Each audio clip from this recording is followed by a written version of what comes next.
जय गोदरीवाला। गोदरी वाले बाबा साईं हरदास राम। उनका जन्म हुआ 1904 में हालाणी बिलाणी सिंध में। बाबा के जन्म के समय ही बड़े भाई ने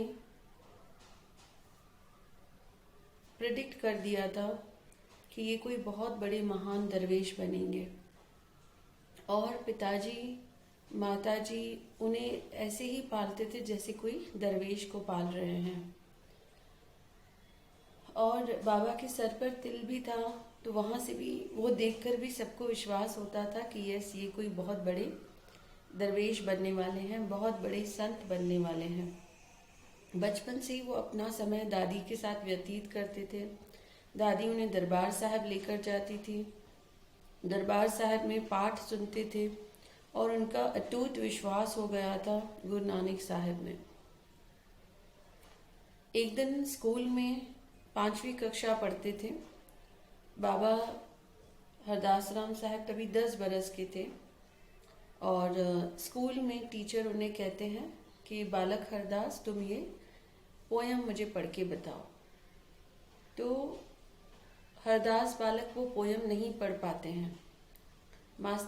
टीचर उन्हें मारते हैं डंडी से, हाथ पर उन्हें डंडी से मारते हैं, और हरदास बालक रोते हुए घर आते हैं। आकर दादी जी से कंप्लेन करते हैं। दादी जी स्कूल आकर टीचर को रिक्वेस्ट करती है कि बच्चा नाजुक है, आप उन्हें ना मारें। दादी जैसे ही घर आती हैं, टीचर को और गुस्सा आता है और डबल पिटाई होती है हरदास बालक की।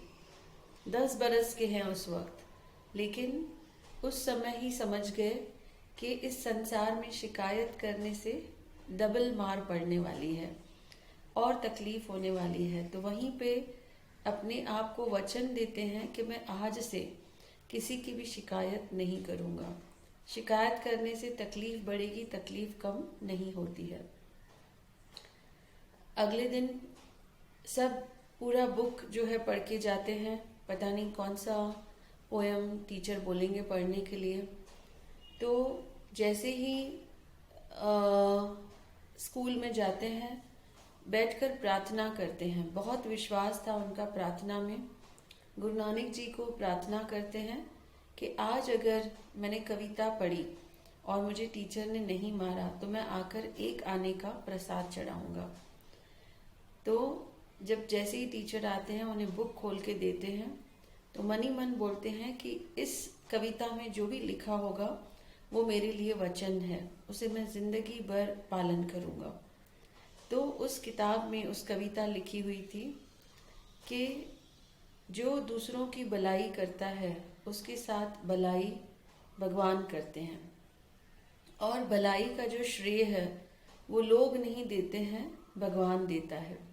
तो बाबा ये वचन मान लेते हैं और पूरी जिंदगी इस वचन पर चलते हैं कि मैं दूसरों के साथ भलाई करूँगा तो भगवान मेरे साथ भलाई करेगा, अच्छाई करेगा, और इस अच्छाई का श्रेय मुझे लोग नहीं देंगे, पर मुझे भगवान ज़रूर देगा। बहुत खुश होकर घर आते हैं, दादी को पूरी बात बताते हैं। एक आने का कड़ा प्रसाद दरबार साहब में चढ़ाते हैं। अगले दिन फिर टीचर उनसे पूछते हैं कि ये कविता पढ़कर बताओ। फिर आंखें बंद करके प्रार्थना करते हैं, गुरु नानक जी को प्रार्थना करते हैं कि मेरा ये कविता जो है मैं अच्छे से पढ़ूंगा, मुझे मार नहीं मिलेगी, मैं फिर आकर एक आने का प्रसाद चढ़ाऊंगा। और मन ही मन बोलते हैं कि ये जो कविता होगी ये मेरे लिए वचन साहब होगा, इसे मैं पूरी जिंदगी पालन करूंगा। तो जैसे ही किताब खोलते हैं, उसमें लिखा था जो भी मीठे शब्द बोलते हैं, जो भी मीठी वाणी बोलते हैं, उनके लिए भगवान के दया के दरवाजे हमेशा खुले रहते हैं। तो बाबा 10 बरस के हैं, फिर भी खुद को 3 वचन देते हैं। पहला, मैं किसी की शिकायत नहीं करूँगा। शिकायत करने से तकलीफ बढ़ती है, कम नहीं होती है। दूसरा, मैं हमेशा सबकी भलाई करूँगा। तीसरा, मैं हमेशा मीठे वचन बोलूँगा। पूरी जिंदगी बाबा ने ये जो 3 वचन हैं इनका पालन किया और इसीलिए वो बहुत बड़े संत बने, दरवेश बने। और आज भी उनके देहांत को 50 बरस हो गए हैं, फिर भी आज भी लोग उनको याद करते हैं। उनकी बहुत से कहानियां हैं, बहुत से उनके लोगों ने उनके मिराकल्स कहेंगे, चमत्कार कहेंगे, उनका आशीर्वाद कहेंगे।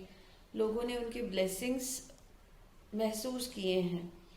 और ये सब जो बाबा ने वचन लिए थे, कभी उन्होंने किसी की शिकायत नहीं की, कभी उन्होंने सबकी भलाई की, कभी किसी का बुरा नहीं किया और कभी कड़वे वचन नहीं बोले। हमेशा उन्होंने मीठे वचन बोले। छोटी सी उम्र में ही 2 बच्चे आपस में झगड़ रहे थे और एक बच्चे से दूसरे बच्चे की पुस्तक फट गई थी। तो वो पहला वाला बच्चा जिसने किताब फाड़ी थी वो डर गया था। तो टीचर जब आते हैं उस बच्चे से पूछते हैं कि ये किताब किसने फाड़ी। तो 10-11 बरस के हैं हरदास बालक और टीचर को बोलते हैं ये पुस्तक मैंने फाड़ी है। और टीचर उन्हें पनिशमेंट, हरदास बालक को पनिशमेंट देते हैं। जिस बच्चे ने किताब फाड़ी थी, क्योंकि वो बहुत डरा हुआ था, तो बाबा ने उनके साथ भी भलाई की थी कि उनको कष्ट नहीं हो, उनसे किताब फट गई है। बाबा ने वो जो गुनाह था वो अपने ऊपर ले लिया था। इस तरह वो सबकी भलाई करते थे। उनसे सहन नहीं होता था कि किसी को दुख पहुंच रहा है, किसी का दुख वो देख नहीं पाते थे, उस दुख को अपने ऊपर ले लेते थे। इस तरह बचपन से ही उनमें ये सब क्वालिटीज़ आते गए और जैसे जैसे उम्र बढ़ती गई वैसे वैसे वो संसार में जब घूमते थे तब सबके कष्ट जो थे वो खुद के ऊपर लेते जाते थे। जय गोदरी वाला।